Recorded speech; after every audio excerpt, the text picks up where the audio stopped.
determinante mesmo para eu vencer foi essa questão do autoconhecimento e da autoconfiança. Porque eu estava no Miss Brasil 2019 de verdade, pela primeira vez, sem tentar ser algo que eu não era. Muitas pessoas acham que confiança é algo que nasce com a gente. Mas e se eu te dissesse que confiança é construída? Que ela depende do quanto você se conhece, do quanto você se respeita e ama e do quanto você cumpre com as suas próprias promessas. Você se achar no meio de muitos filtros é um processo muito profundo. É um desafio mesmo, você vai tirando camada por camada até você se ver ali em essência, que é o que a gente fala, né? Quem é você antes de todos esses rótulos e esses tem que falaram pra você? Cada vez que a gente não cumpre o que a gente promete pra gente mesma, a gente tá mandando a mensagem pra gente mesma no inconsciente de que a gente não é capaz de fazer aquilo, que a gente não dá conta. A convidada de hoje entende disso como poucas pessoas. Júlia Horta é jornalista, influenciadora digital, Miss Brasil 2019. Mas, mais do que isso, é uma mulher que precisou construir a sua própria confiança para conquistar esses espaços. Ela foi pioneira na influência digital em Juiz de Fora e no mundo Miss. E antes de vencer o Miss Brasil, ela competiu 3 vezes, até finalmente levar a coroa. Eu tinha muita confiança que eu merecia estar ali, eu tinha muita confiança que eu era boa. E eu entendi naquele processo que entender que eu merecia ganhar não anulava o merecimento de outras mulheres. Que não significava que outras não mereciam também, mas que eu tinha que receber esse lugar de sim, eu posso ser a Miss Brasil. Hoje, uma das maiores mentoras de comunicação desse país. O papo de hoje é inspirado no livro da Júlia. O empoderamento começa no autoconhecimento. E eu tô muito animada com esse formato Clube do Livro aqui. A leitura é uma das formas mais poderosas de aprendizado contínuo. Em um país onde apenas 8% da população alfabetizada lê com frequência, ter o hábito da leitura é um diferencial competitivo. Ler desenvolve o pensamento crítico, a inteligência emocional e a capacidade de adaptação. Habilidades essenciais para quem quer crescer na vida e conquistar autonomia.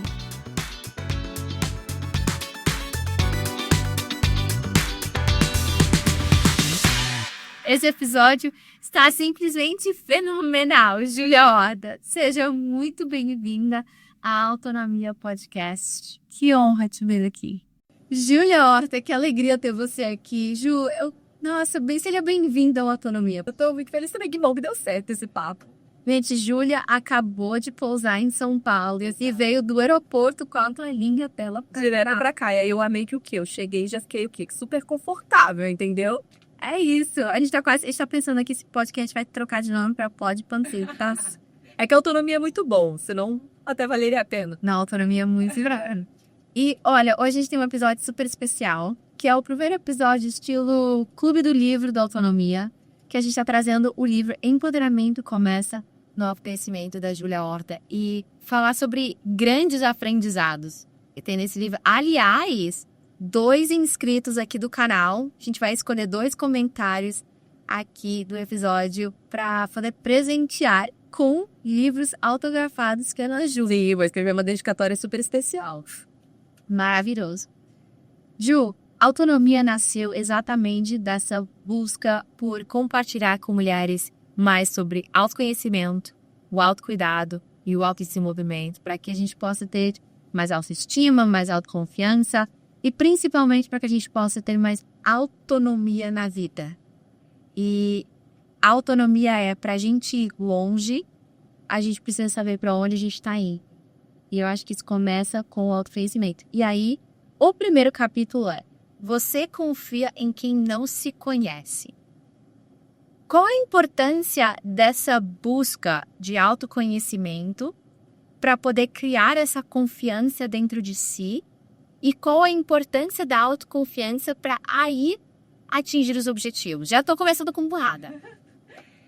É desafiador você confiar em alguém que você não conhece, né? Porque pensa, a gente tá vivendo uma situação desafiadora na nossa vida. Você não sabe quais são os seus medos, as suas inseguranças, você também não sabe quais são as suas qualidades, seus pontos fortes. É difícil você confiar que você vai dar conta. Você não sabe onde você quer chegar, você não sabe realmente o que te assusta. Então, é muito importante que a gente saiba quem a gente é, quais são as características que a gente precisa desenvolver, sim, mas também é aquilo que torna a gente especial para que a gente confie que a gente dá conta. Então, muitas vezes a pessoa fala, ai, minha autoconfiança é zero, eu não dou conta, eu não sou capaz. E muitas vezes ela não tá olhando para ela com carinho e se enxergando de verdade. Falta justamente se descobrir, passar por esse processo. E quando foi, assim, teve algum evento em específico que te fez desenvolver essa autoconfiança? Ou melhor dizendo, qual foi o momento em que você percebeu que você não se conhecia? Olha, eu acho assim que para a maior parte das pessoas, essa busca pelo autoconhecimento vem num momento de dor, assim, pelo menos para mim foi. Eu tava já participando de concursos de beleza, a gente sabe que é um universo que é muito bom, muito positivo, abre muitas portas, mas também coloca a gente num lugar de cobrança, de exposição, de você precisar, de certa forma, se mostrar ali. E em determinado momento eu comecei a ter muita crise de ansiedade. Na época que essas crises começaram, eu não identificava exatamente por que eu me sentia tão ansiosa. Só que me fazia muito mal. Eu tinha problema no estômago por causa de ansiedade, tinha falta de ar por causa de ansiedade, problema de pele, um monte de doença psicossomática. E aí eu comecei a entender que eu precisava fazer algo a respeito disso, porque não estava tudo bem. Eu fazia algo que eu amava, que eu queria muito, mas que estava me fazendo mal. E aí comecei um processo de investigação. A primeira vez que eu fui para terapia, foi a primeira vez que eu fui buscar realmente entender assim, calma aí, como é que trata então esse negócio que é psicológico? Que as pessoas falam, é psicológico. Como é que eu trato isso? Porque psicológico ou não, tá doendo, tá me machucando. E aí foi quando eu comecei a ter contato com meditação, com terapia, e comecei o processo de busca de, opa, quem eu sou, o que eu quero, qual que é o meu propósito aqui. E aí eu me apaixonei por esse caminho. Eu adorei que você falou que o autoconhecimento ajuda a gente a descobrir o que é especial sobre nós. E aí tem uma frase aqui que você fala: quando eu desisti de ser suficiente para os outros, finalmente me tornei suficiente para mim. Para a gente se tornar suficiente para nós mesmos, eu acredito que isso é muito sobre aceitar as nossas qualidades, aceitar o que é único nosso e o que talvez a gente não vai saber fazer. Isso tem muito a ver com a autenticidade. Nessa trajetória de autoconhecimento, você sente que você conseguiu ser mais autêntica? E como que foi parar de se comparar e parar de tentar ser igual às outras candidatas para você ser você mesma? Realmente é desafiador falar sobre tudo isso, né? Porque muitas coisas é um processo individual de cada pessoa, assim. Autoconhecimento, autenticidade, autoestima. É tanto alto, né? Que a gente às vezes até se perde. Mas eu falo que justamente por isso que tem tanto alto, porque é um processo nosso com a gente mesma, né? Onde a gente puxa a responsabilidade pra gente. Mas eu sempre falo que, assim, é impossível a gente falar de autenticidade sem falar de autoconhecimento. Porque a autenticidade, na teoria, é você ser você mesma. Mas como ser você mesma se você não sabe quem você é? Então, é o único caminho para você conseguir ser autêntica. Mas quando você descobre quem você é, aí entra até uma segunda parte aí do jogo, que é, beleza, eu sei quem eu sou. Eu aceito e gosto de quem eu sou para ter coragem de ser, ao invés de ficar tentando ser igual a outras pessoas. Porque quando eu falo que eu desisti de ser suficiente para os outros, é porque eu entendi que eu jamais seria suficiente para todo mundo. Ou seja, é impossível a gente agradar todo mundo. E a verdade é que a maior parte das pessoas vive uma vida tentando suprir as expectativas que outras pessoas criam sobre elas. E isso é muito cansativo, porque A vai gostar de você, B não vai. Então, o que você vai fazer? Cada hora você vai pôr um filtro, cada hora você vai entrar no personagem, cada hora você vai colocar um rótulo em si mesma? Pra quê? E aí é tanto filtro, tanto rótulo que a gente começa a colocar nessa tentativa de agradar, que em determinado momento, quem sou eu? Quem sou eu de verdade? O que eu gosto? O que eu gosto porque eu tenho que gostar? O que eu sonho porque me falaram que eu tenho que sonhar? Que lugar que eu tô ocupando hoje que me falaram que eu preciso ocupar? E aí, assim, as pessoas que vão colocando muitos e muitos filtros, em determinado momento, realmente dá um bug na cabeça. Porque você fala assim, cadê? E aí você se achar no meio de muitos filtros é um processo muito profundo. É um desafio mesmo, você vai tirando camada por camada até você se ver ali em essência, que é o que a gente fala, né? Quem é você antes de todos esses rótulos e esses tem que que falaram pra você. Então foi realmente um momento muito libertador pra mim, de olhar pra mim e falar, peraí, eu não quero agradar todo mundo, eu não faço questão. Se tal pessoa não gostar de mim, tá tudo bem. Porque eu preciso estar confortável com quem eu sou, precisa ser gostoso viver. Eu não tenho que ficar o tempo todo pisando em ovos. Então, pra mim, isso foi muito importante até num processo, como a gente falou, de concurso de beleza, que as pessoas estão o tempo todo com uma expectativa. Então, eu precisei viver isso pra me libertar mesmo. Quais foram alguns filtros que a Júlia Horta colocou? Ai, vários filtros, né? Porque a gente tá participando de um concurso e aí eu acredito que nisso a gente é parecida, a gente é muito dedicada, a gente realmente se entrega de corpo e alma. E aí a gente começa num processo de preparação, que é longo, tem muitas coisas a serem feitas, e muitas vezes a gente começa a pensar, poxa, então é dessa forma que eu preciso me vestir, é dessa forma que eu preciso falar, é dessa forma que eu preciso caminhar, é dessa forma... E aí, só que nessas formas demais, às vezes a gente, como eu falei, esquece quem a gente é. Então, assim, eu já pus filtros de, às vezes, falar coisas que... eu preciso falar isso porque se eu não me posicionar dessa forma, o que vão pensar de mim? Eu preciso usar esse tipo de roupa porque essa roupa não é roupa de Miss. Eu preciso ter esse cabelo, eu preciso ter... Então, são muitos tenho que, sabe? E aí, em determinado momento, isso tira o seu brilho, porque isso vai escondendo quem é você por trás de tudo isso. E quem é a Júlia Horta? Atrás de tudo isso. Tô sempre em transformação, né? Eu não posso dizer, é isso, porque se bobear amanhã já mudei de ideia. Mas vamos lá, quando você começou a tirar esses filtros, quais foram as descobertas quando você tirou os filtros sobre a verdadeira Júlia Horta que você mais gostou de conhecer? Eu sou uma pessoa muito leve, eu sou uma pessoa muito bem-humorada, da energia, eu falo mesmo o que eu penso, eu sou uma pessoa que não tem medo de falar o que pensa, eu sou assim, eu brinco que eu sou Mariana nata, sabe? Aquela ligada nos 220, acelerada, sou amiga, sou companheira. E aí, já vou até trazer, assim, adiantar uma parte, assim, do livro, né, que você ainda nem trouxe, que no primeiro capítulo eu falo muito de autoconhecimento, depois eu vou pra autoestima, que é o valor que a gente vê na gente mesma. E nesse processo de me conhecer, é que eu entendi o poder mesmo da autoestima, que é valorizar quem a gente é em todos os sentidos. E não se apegar assim, quem é a Júlia profissional? Inteligente, dedicada e tudo mais. Quem é a Júlia bela, esteticamente falando? Não. O meu valor está em ser a filha que eu sou, a amiga que eu sou, a mulher de fé que eu sou, a pessoa que tem a energia que eu tenho, disciplinada, a pessoa que faz o bem para os outros. E aí eu fui me apaixonando por essa Júlia, porque essa Júlia só eu posso ser, ninguém vai conseguir ser. E aí a gente para um pouco de querer se comparar demais. Caramba, você falou uma preciosidade aí. A gente não consegue ser as outras pessoas e a gente só consegue ser melhor. Outro dia, uma Miss veio conversar comigo, perguntar da minha jornada.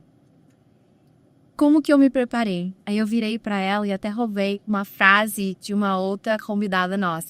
Falei para ela, você não pode ficar olhando demais para os lados. O que as outras candidatas estão fazendo? Você tem que olhar muito para si mesma, porque você nunca vai ser, por exemplo, eu cheguei na final no top 5 com a Miss Amazonas, a Miss Minas Gerais. Você nunca vai ser uma versão melhor da Miss Amazonas, você nunca vai ser uma versão melhor da Miss Minas Gerais, pois você pode se tornar a melhor versão de si. E quando a gente para de se comparar, a gente consegue atingir um nível tão autêntico, tão puro, tão verdadeiro, que se conecta com as pessoas. E a gente hoje tem tantas tendências nas redes sociais, e as pessoas estão tentando se encaixar no que está em alta. Todo mundo se vestindo igual, todo mundo editando igual. Que quando a gente vê algo verdadeiramente autêntico, é apaixonante. Você foi muito pioneira no digital, como Miss, porque as Misses do Brasil, a maioria eram modelos. E aí chega você, uma influenciadora digital, com um monte de seguidores já de cara, tanto que em 2019 você entra no top através de ter ganho o voto popular. Qual foi a diferença da Júlia Horta em 2015 e depois, quando você tentou pela segunda vez, para a Júlia Horta em 2019? Foram vários processos, assim. Teve um processo de amadurecimento profissional mesmo, porque eu falo que Miss também é um trabalho e é uma carreira que você vai construindo. Então, Com certeza, em 2019 eu tinha muito mais experiência do que eu tinha em 2015 no meu primeiro concurso. Mas determinante mesmo para eu vencer foi essa questão do autoconhecimento e da autoconfiança. Porque eu estava no Miss Brasil 2019 de verdade, pela primeira vez, sem tentar ser algo que eu não era. Eu tinha muita confiança que eu merecia estar ali, eu tinha muita confiança que eu era boa. E eu entendi naquele processo que entender que eu merecia ganhar não anulava o merecimento de outras mulheres. Que não significava que outras não mereciam também, mas que eu tinha que receber esse lugar de sim, eu posso ser a Miss Brasil. Então, eu fui muito pronta para ser o melhor que eu podia ser. E aí, quando você acredita, você consegue convencer as outras pessoas de que você merece também. Porque nos outros concursos, por mais que eu me preparasse, por mais que, ganhei prova de melhor entrevista em outros concursos, fiquei no top de todas as provas, fiquei em top 3. Mas assim, no fundo, eu falava, mas eu consigo mesmo? Eu mereço mesmo? Não, fulano não é melhor que eu? Então, eu me questionava. Então não tinha como. Na hora que eu desfilava, pegava no microfone, as pessoas acreditassem que eu merecia. Eu não acreditava.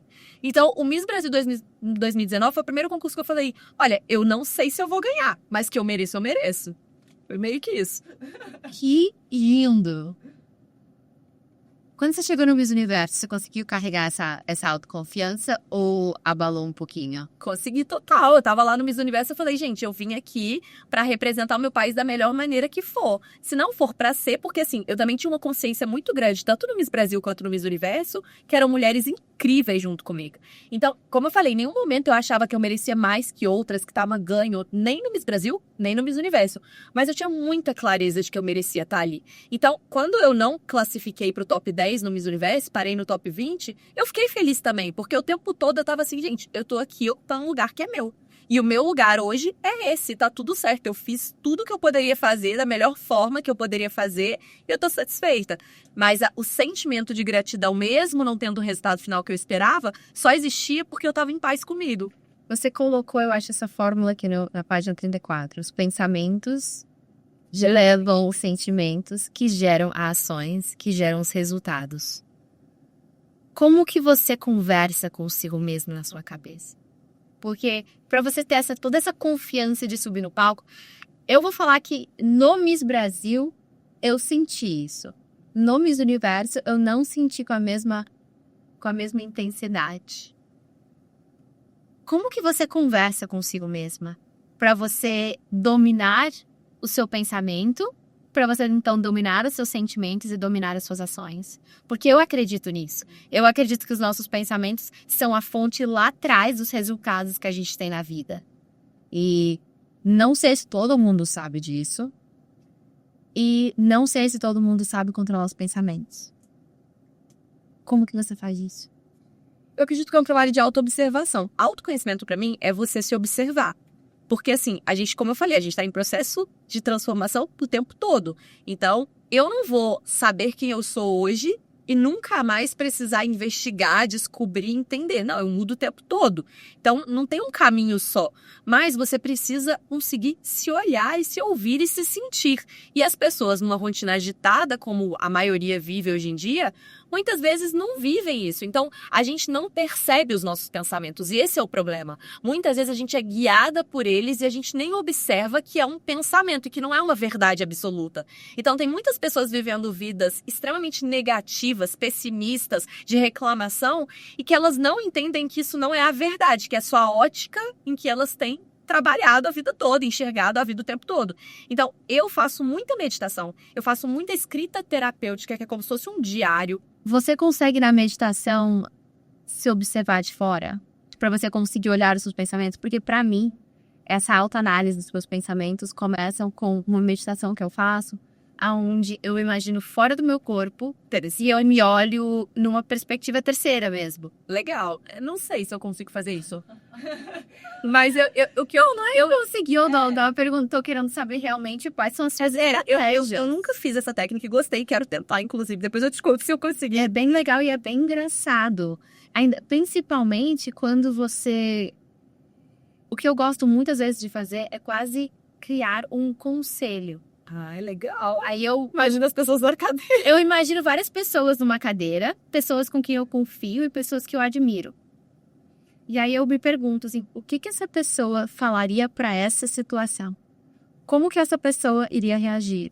E aí eu tenho pessoas, desde membros da família, como profissionais que eu conheço e admiro, mas também figuras públicas que eu não conheço.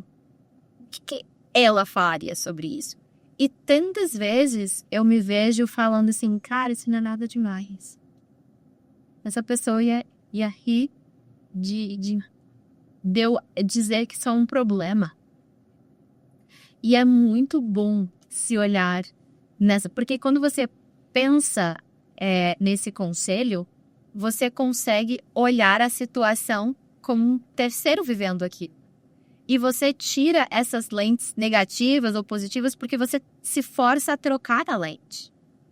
Então, acho que eu queria entender de você, você controla muito bem os seus pensamentos. Porque para conseguir correr uma maratona, você precisa controlar o seu pensamento. A maratona, ela é muito mais mental do que ela é física.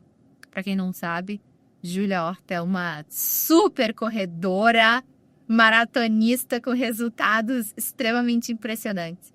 Quando eu corri a maratona, eu descobri que era muito mais mental do que físico, porque você precisa o tempo inteiro estar se convencendo e convencendo o seu corpo que você aguenta mais. Essa conversa interna é um controle dos pensamentos. Como que você faz isso? Eu começo, como eu falei, todos os meus dias ou tendo taxa de silêncio, ou orando, ou enfim, eu preciso desse momento. E aí, o momento que eu escrevo é pra mim esse momento, como você falou que você tem o seu conselho, é a forma de eu colocar pra fora o que tá acontecendo e olhar com certo distanciamento. Porque muitas vezes os pensamentos e sentimentos estão dentro, só como eu falei, a gente tá tão agitado indo pro próximo compromisso que a gente não dá atenção, a gente não foca neles. A partir do momento que você para pra escrever, o ato da escrita, ele exige uma energia maior ali. E quando você começa a colocar no papel, poxa, tô chateada por conta disso, ou tô com medo disso, ou quero isso pra minha vida, ou é isso que eu espero do meu dia, esse dia é importante pra mim por causa disso, você começa a entender melhor os processos que estão passando dentro de você. E aí você consegue entender que talvez você esteja indo por um caminho errado com a forma de pensar e de lidar.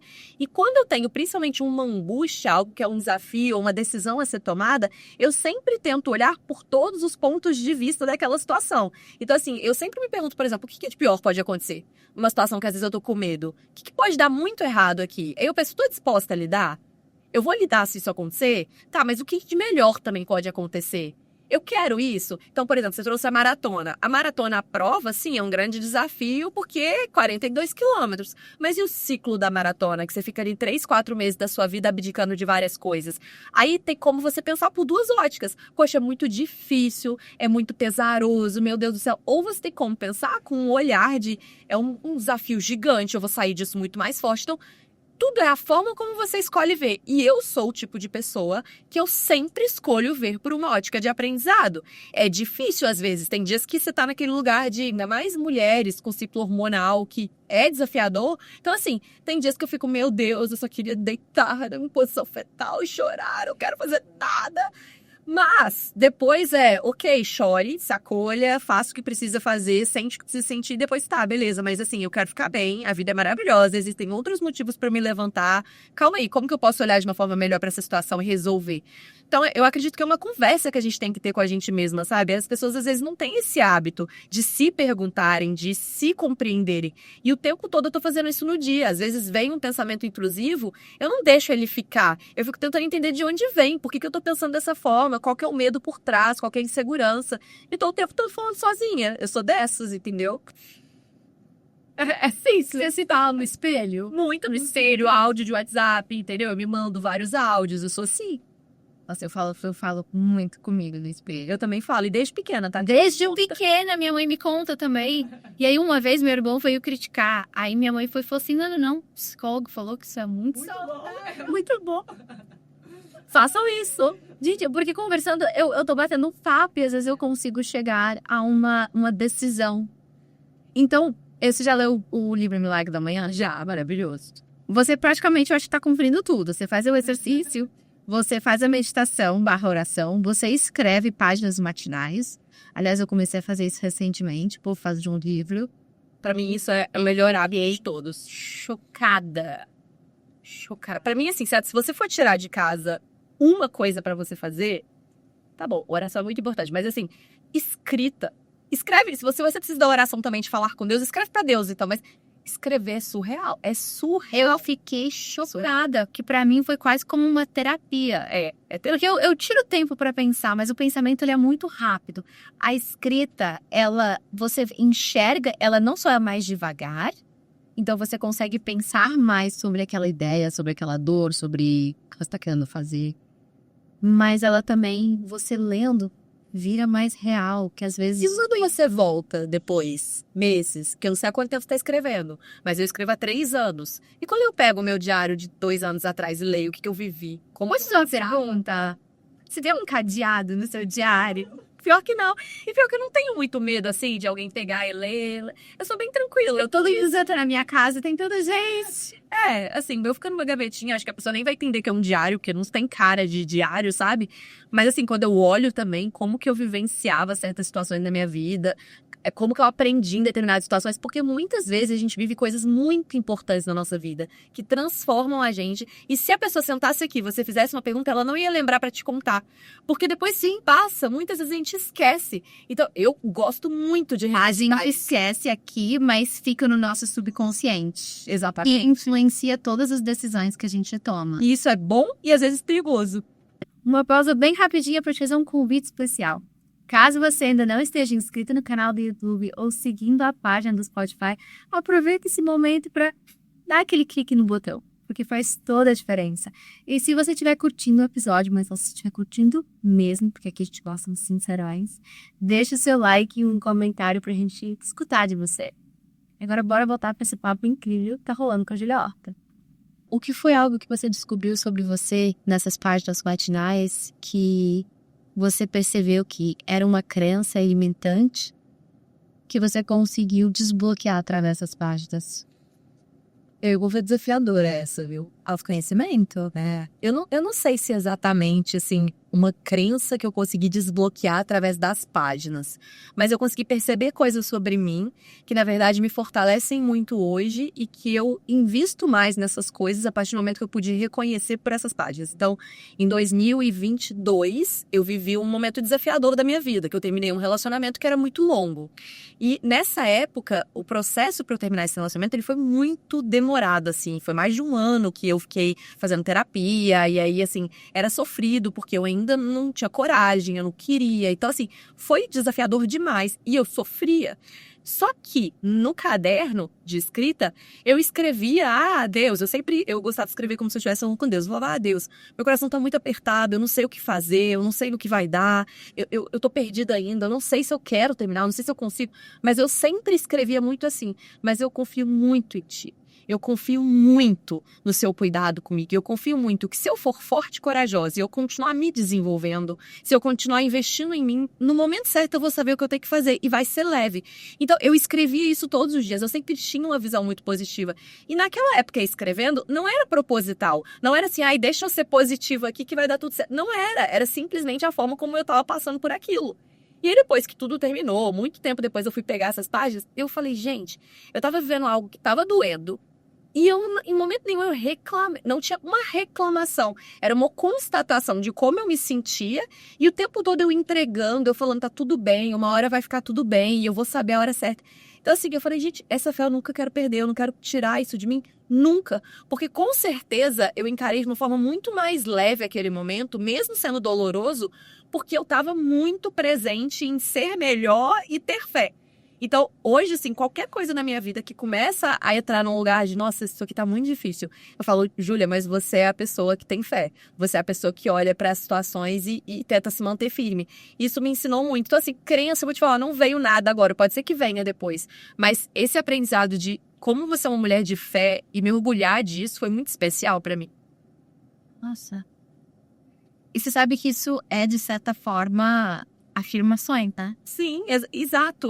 Só que eu não Você tinha estava praticando afirmações diariamente sem ter consciência disso.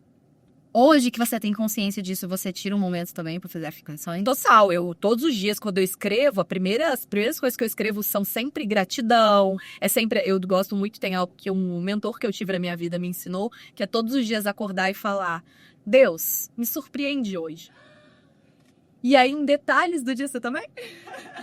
Olha, eu pratiquei isso por um tempo, mas eu parei e eu adesso. É surreal. E assim, aí eu não sei se é assim, né? Além do Me Surpreende Hoje, em mínimos detalhes do dia que são especiais, você treinar o seu olhar pra uau, me surpreende mais, me surpreende mais. Desde uma borboleta linda, uma comida gostosa ou algo realmente grandioso. Então eu sempre começo agradecendo e depois falo, Deus, me surpreende hoje. E aí eu coloco um uau e vou falando várias coisas incríveis. Isso é uma forma de já trazer esse olhar positivo antes de pedir, antes de falar o que tá me angustiando, das outras coisas da vida, né? Mas sempre esse olhar. Deus me surpreende hoje.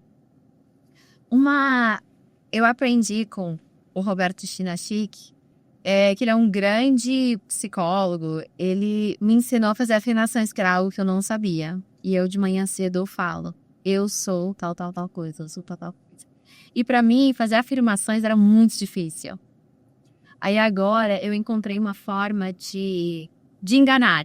Eu descobri uma forma de enganar o meu próprio cérebro, que é, eu começo falando coisas que eu já sei que são verdades. Tipo, eu sou Maria Eugênia Mamed. Eu sou Mia Mamed. Qualquer coisa assim, eu sou mulher. Eu sou filha da Rita e da Eugênia. E aí, entre essas coisas que são verdades, tipo, eu tenho 29 anos, eu vou inserindo coisas que eu quero trazer pra minha vida. E eu estou chocada de como está funcionando. Tipo, começar esse podcast era algo que eu já queria há mais de ano. Eu liguei pra você, eu falei com você dessa conversa, assim. E aí, não começava, sempre ficava ali no planejamento. E quando eu olho pra trás, tantas coisas que eu fiz naturalmente e antes eram só desejos e afirmações que se tornaram verdade. Mas então tá, a gente falou como você confia, a pergunta que você faz, né, na parte 1 do seu livro é, você confia em quem não conhece? E a resposta é não. Então como que você vai realmente confiar em si? Depois você fala, você confia em quem não gosta, que foi muito poderoso. E a última pergunta que você faz na parte 3 é, você confia em quem não cumpre o que promete? E aí tem uma frase aqui no livro que você diz, nós somos muito rápidos a criar desculpas quando nós não cumprimos com uma promessa que fizemos para nós mesmos. Mas somos muito duros com as outras pessoas quando elas não mantém uma promessa. Por quê? Eu acho que essa pergunta aí resolveria tantas questões, né? Porque é muito incrível como não só a gente é duro com quem não cumpre com a gente, como a gente é dura com a gente mesma quando a gente não cumpre com o outro. Mas com a gente tá tudo bem. Então a gente tem mania de priorizar todas as demandas que a gente tem com as outras pessoas, com o trabalho, com tudo. Agora as nossas demandas sempre ficam em segundo plano. É como se fosse menos importante. Acredito até que por uma visão que a gente tenha sido criado, de que às vezes pensar na gente mesma é egoísmo, ou que, né, não sei. Mas é muito importante a gente entender que cada vez que a gente não cumpre o que a gente promete pra gente mesma, a gente tá mandando a mensagem pra gente mesma no inconsciente de que a gente não é capaz de fazer aquilo, que a gente não dá conta. Então pode ser uma mínima atitude como arrumar sua cama, mas se você se prometeu, se você falou, poxa, esse ano eu vou ser uma pessoa mais organizada, eu quero a minha casa bonita, eu quero sentir que realmente eu tô cuidando do lugar que eu vivo, né? Porque a gente tem também essa coisa de, casa bagunçada, vida bagunçada. Enfim. Mas aí você levanta e aí você... não tô atrasada, não vou arrumar a cama hoje. Aí no dia seguinte é outra desculpa. Tudo é. Cara, se você não consegue arrumar a sua cama, como é que você quer achar que você vai ser uma pessoa que dá conta de fazer coisas muito maiores? É uma coisa que é clichê falar, mas é real.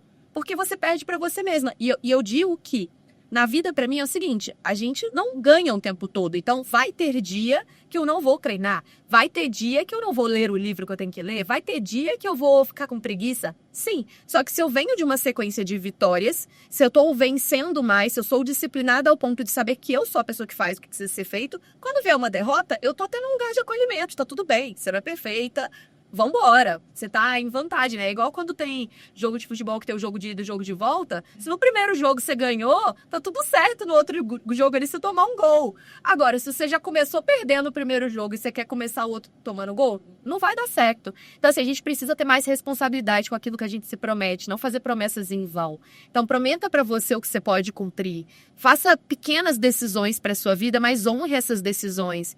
Porque quando você não está sendo fiel a você mesma, você está ensinando o mundo a não ser fiel a você também. Entende? Então, é muito desafiador quando você quer terceirizar responsabilidades que são suas. A gente precisa se valorizar, a gente precisa cumprir aquilo que a gente promete pra gente, a gente precisa se honrar para depois a gente receber isso de fora. Porque senão a gente vive essa pessoa o tempo todo, fica esperando.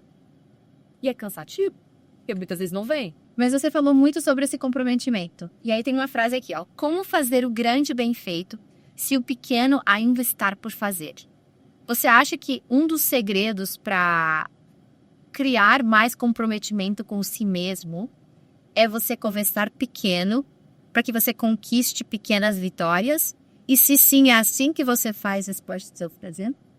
Exatamente, assim. Poderia trazer infinitos, mas vamos pegar a corrida, então, que é muito fácil, muito palpável. Quando eu comecei a correr, eu não poderia jamais imaginar que eu correria 42 quilômetros um dia. Não era o meu intuito, eu achava que era coisa de doido. Como hoje eu falo que triatlo é coisa de doido, mas pode ser que daqui a pouco eu seja triatleta também, porque nunca se sabe, né? Eu sou doida, brincadeira. Mas não era algo que eu imaginava. Mas se eu começasse a correr pensando que quero correr 42 quilômetros, eu ia ter que correr primeiro 5. A primeira prova que eu ia fazer é de 5 quilômetros, não é de 42. Então, assim, não existe você querer conquistar algo gigante na sua vida se você não está disposta a fazer o pequenininho ali, o processo que precisa ser feito, subir um degrau de cada vez. A vida é assim. E tem muitas pessoas que não suportam a ideia de ser iniciante em algo, de ser ruim em algo. A angústia de ser ruim é muito difícil. Só que ninguém é bom do nada, né, gente? É claro que a gente tem os nossos talentos, a gente tem as nossas habilidades, mas assim, a maior parte das coisas da nossa vida a gente precisa viver um processo de aprendizado. E aí, isso acontece muito com pessoas que vivem em comparação, que estão olhando para o palco lá dos outros, estão olhando para onde as pessoas já estão. Só que pra mim a corrida foi um esporte que me ensinou muito em relação a isso. Porque assim, poxa, hoje eu corro uma maratona e todo mundo que me conhece fala assim, caraca, a Júlia, enquanto eu tava dormindo, eu acordei, ela já tinha corrido 24 quilômetros e acha isso um absurdo. E pra mim hoje isso é natural, só que pra mim isso também já foi um absurdo. Então, é muito nítido que é um processo e, mais uma vez, uma escolha. Mas uma escolha que envolve abdicações e envolve ser ruim no começo. E aceitar esse lugar e entender que precisa se desenvolver. Como que você acha que essa disciplina que você desenvolveu de começar pequeno, de se comprometer mais consigo mesmo do que com os outros, como que isso repercutiu em outras áreas da sua vida? Eu tenho plena consciência que para eu fazer qualquer coisa na minha vida, eu só preciso tomar uma decisão, que eu quero. Porque aí que tá, tem coisas na nossa vida que a gente não está fazendo, não é porque a gente procrastina, porque a gente não é porque simplesmente aquilo você não quer. Você fala que você quer porque você acha que tem que fazer, porque os outros fazem, que é bonito, aí volta para autoconhecimento, né? Motivação é um motivo para ação. Se o seu motivo é fraco, você não vai agir.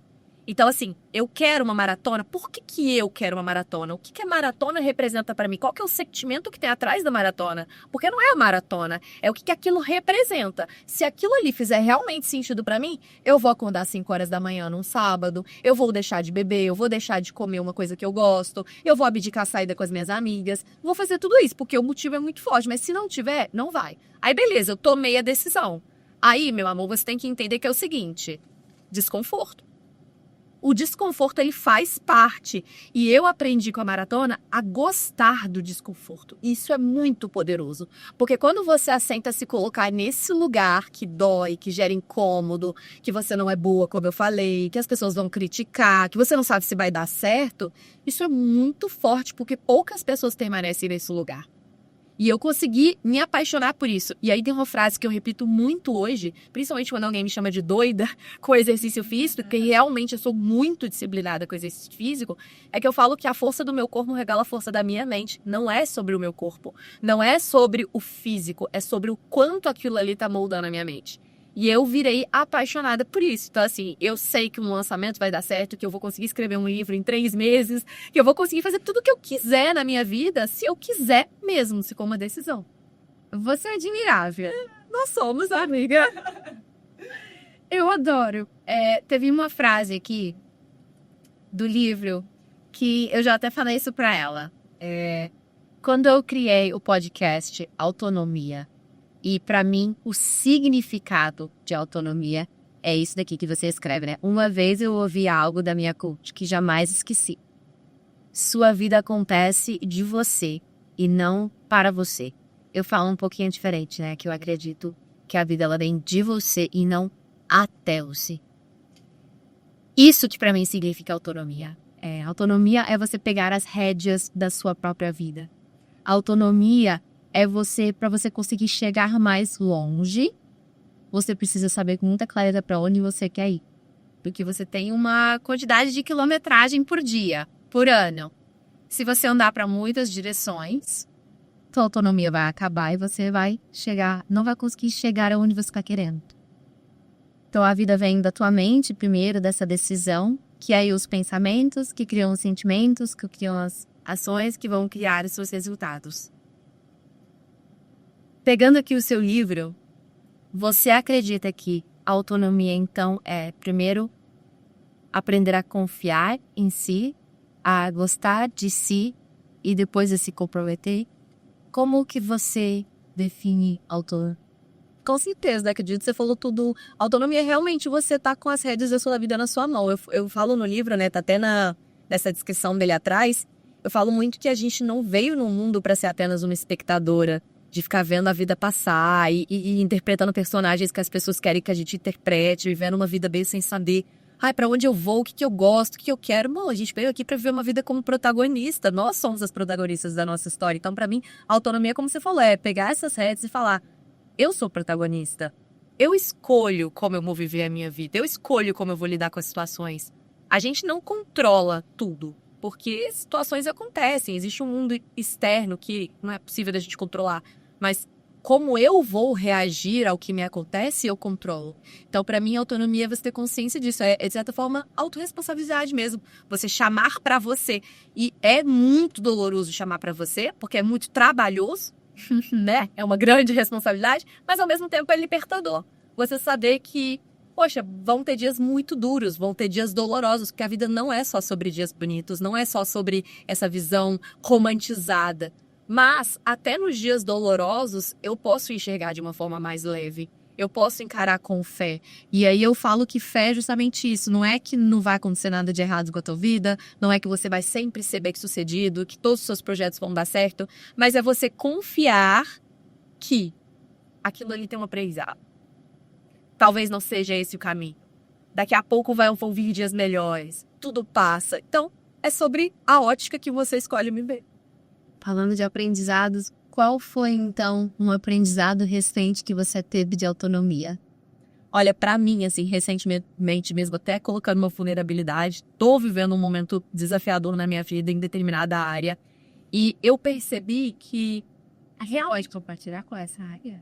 É meio complexo, mas estamos passando, depois quem sabe, quando superado, porque eu falo isso também, tá, gente? A gente que trabalha com digital, que a gente conta muito a nossa vida, a gente expõe vulnerabilidades, mas tome cuidado para você não expor sua vulnerabilidade no momento que você está passando por ela, porque o tribunal da internet né? Então assim, depois que a gente supera, depois que a gente lida, a gente abre para todo mundo, depois, por enquanto a gente lida na terapia. Mas o aprendizado foi muito especial e teve muito a ver. E é engraçado que eu falei sobre isso, só que antes de viver. Rolou aquela trend no final do ano, começo de ano, de como eu vou ser triste se em 2024 eu fiz não sei quantas mil coisas. Tá. E aí eu já tinha feito um post falando que tristeza não é o contrário de felicidade, é o contrário de alegria. E que tristeza é um estado de espírito, que você pode ser feliz e viver momentos tristes, que não existe isso. Só que eu não tinha vivido isso tão na prática, assim. E passando por momentos que às vezes são dolorosos e que não são rápidos de passar, que são momentos que você tem que vivenciar por um tempo na sua vida, você precisa aprender a entender que eu sou feliz porque essa é a minha forma de enxergar a vida. Mas eu tô triste. E tá tudo bem. Eu tenho muitos motivos pra agradecer ainda. Tem muitas coisas bonitas pra serem valorizadas e celebradas, mas eu tô triste. E eu não preciso ser uma coisa ou outra. Podem coexistir emoções e sentimentos, entende? E não é fácil. Porque muitas vezes, quando... Aí, até o meu caderno me mostrou isso, ó. Eu tava orando pra Deus e falando, Deus, eu só quero paz, por favor, me ajuda, eu quero que isso passe, porque eu quero paz. Em determinado momento eu olhei pro caderno e falei, opa, a paz não tá na resolução disso aqui. A paz tá em confiar. Confiar que tudo passa e que é exatamente onde eu preciso estar. Isso é ter paz. Porque a paz não pode ficar dependendo de coisas externas que vão acontecer, se acontecer. A paz não pode ser de quando você tiver dinheiro, quando você tiver um cargo, quando alguma coisa acontecer, quando eu tiver um relacionamento. Não, porque isso, na verdade, vai totalmente contrário a você ter paz. Paz é confiar. Então, eu realmente estou vivendo isso na prática, assim, de que tem momentos que eu tô muito bem e tem momentos que eu quero ficar mais quieto, não tô me sentindo bem e tá tudo certo, sabe? Daqui a pouco eu tô agradecendo e rindo de novo. E essa é a vida para todo mundo. Eu só era muito abençoada de não ter vivenciado ainda uma experiência desse tipo. Mas tem muitas pessoas que vivem a vida assim. Então, você é muito feliz que eu te fiz essa pergunta. Você conseguiu me ajudar com essa resposta numa coisa, uma tristeza que eu não estava sabendo lidar com ela. Eu não estava sabendo por que certa coisa aconteceu. E eu acho que você conseguiu me fazer olhar para isso de uma perspectiva diferente. Então, muito obrigada. E eu tenho certeza que isso também vai tocar e ajudar muita gente. Fico feliz. É a primeira vez que eu falo assim isso, né? Ainda tô no processo, mas assim, é algo que tem sido libertador pra mim mesmo. Eu fico pensando quantas pessoas, né, às vezes estão passando por um momento tão difícil. E eu vi um vídeo de uma influenciadora que chama Júlia Faria, que assim, que é isso, esse vídeo, assim, eu vou te mandar depois pra você ver, mas ele me enrolou muito, porque ela tá falando de diagnósticos de doenças, né, então de algo bem sério. Ela falou, como é que a gente vive depois de um diagnóstico? Como é que sabendo que a gente vai enfrentar tudo isso, a gente continua vivendo, sorrindo, levando a filha na escola, fazendo reunião? Como é que vive? Será que constantemente o medo tá ali? A dor tá ali? Ela falou, é como se você pegasse esse medo e colocasse no bolso e vira e mexe, te incomoda. Mas a vida continua ali, ansiosa pra gente viver ela. E é isso que a gente também tá aqui como protagonista, com autonomia, de você escolher viver essa vida. Porque momentos difíceis existem. Isso é vida. Então, não é fácil quando isso chega até nós, mas é aí que a nossa fé é testada, assim. E eu, como eu falei, eu me reconheço como uma mulher de muita fé. Então, é leve dizer que eu não preciso que algo aconteça pra eu estar em paz. Eu simplesmente estou que eu confio. A gente vai terminar com esse. Mas antes de você ir, você vai deixar algumas coisas especiais para as nossas ouvintes. Um livro que mudou sua vida. Vários, mas o que eu tô lendo agora é aquele livro que eu mando pra todas as amigas e falo assim, amiga, você precisa ler este livro. Eu ainda não recebi essa mensagem. Inclusive, eu vim lendo pra cá, eu vou te mostrar depois. Eu não vou saber se eu vou falar o nome certo da autora, tá? Mas é Indomável, eu acho que é Glennon o nome dela. Indomável. Mas se você digitar Indomável, ele é, tipo, um dos mais vendidos do The New York Times. É um livro sobre uma mulher que ela realmente descobre o que é ser livre, que é ser ela mesma. É muito sobre esse papo que a gente tava tendo aqui. E eu sinto que ela conseguiu colocar em palavras muitas coisas que eu nunca tinha conseguido, mas que eu sentia muito em mim. Então eu leio o livro dela assim, uau, uau. Aí eu grifo, aí eu faço uma foto. Então assim, é um livro que principalmente mulheres, vocês precisam ler esse livro. Uma série / filme que você assistiu recentemente ou tá assistindo que você pode recomendar pra galera assistir no final de semana? Olha, é engraçado que eu vou fazendo aqui um contraponto que ninguém vai entender nada. Eu vou indicar duas, tá? Mas são totalmente diferentes uma da outra. Eu amo The Chosen, é a minha série, assim, mais linda da vida. É sobre muito propósito. É sobre a história de Jesus. É lindo demais, assim, porque pra quem, às vezes, não tem o hábito de ler a Bíblia e não sabe sobre os evangelhos, é muito bonito, porque mostra como é. E aí, eu comecei a ler a Bíblia por causa dessa série, porque eu gostei tanto que eu falei, gente, eu quero ler.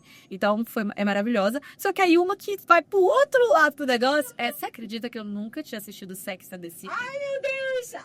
A Larissa, que gravou com a gente, também tava falando a mesma coisa. Sério? E ela também sentiu super mal de falar que tá curtindo. Não, eu amo, é minha série conforto, eu morro de rir, eu me pego rindo das situações. E é legal Sex and the City assistindo agora, porque ela foi gravada muitos anos atrás. Então, Então tem situações que eu rio, não é da série, mas é que assim, poxa, um telefone, entendeu? Elas não terem celular, o computador dando pau de um jeito engraçado, assim. Então é muito legal, é uma série assim pra rir mesmo, muito leve, muito boa. Eu assisti quando eu me mudei pra Nova York. Na verdade, quando eu me mudei pra Nova York, eu assisti todas as séries que tinham sido gravadas em Nova York, porque eu adorava ver como outras pessoas viviam aquela cidade tão mágica. Mas eu assisti recentemente, de novo, 10 anos depois que eu assisti pela primeira vez. E é muito gostoso assistir agora que eu sou da idade delas. Com 29 anos, porque elas têm ali, né, os seus inteirinhos, temos focos, a mais velha tem 40, né, a Samantha. Mesma coisa, se reassistindo Friends, eu assisti quando eu tinha 15 anos, e agora assisti da idade deles, né, que eles estão todos ali com seus 29, 30, 31, é muito diferente e é muito gostoso, eu concordo com você. E agora, por último, é uma frase especial que a gente pode deixar às pessoas. Eu sou a pessoa que tem frase pra tudo. Eu adoro frase, porque frase pra mim, assim, é como se fosse um resumo de um pensamento muito bom. Mas tem um mantra, na verdade, que eu repito pra mim desde sempre pra sempre, que é o entrego. Isso. Não, esse também, mas entrego, confio, aceito e agradeço.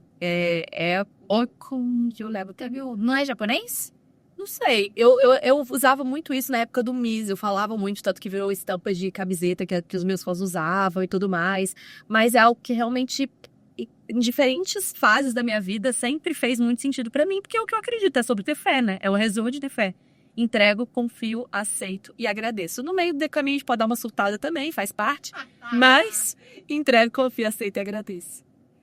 Isso, eu tô tão feliz que você veio. Nosso primeiro episódio do Clube do Livro. Clube Autonomia, o Clube do Livro. Podcast, que honra, que grande honra. E assim, preciso dizer que realmente a gente teve esse papo há um tempo atrás e você já tinha todo esse amor pelo projeto. Eu lembro que você falou com tanto carinho de tudo que você queria transmitir através dele. Eu fico muito feliz de participar. Eu quero assistir todos os outros também. E eu desejo cada vez mais sucesso. É muito lindo isso que você está fazendo. Porque é aquilo, né? Eu não tenho como não falar. Nós duas comunicadoras, a comunicação é sobre isso, é sobre servir. Joey, que bom que você usa a sua voz para impactar tanta gente. E obrigada por me permitir fazer. Obrigada.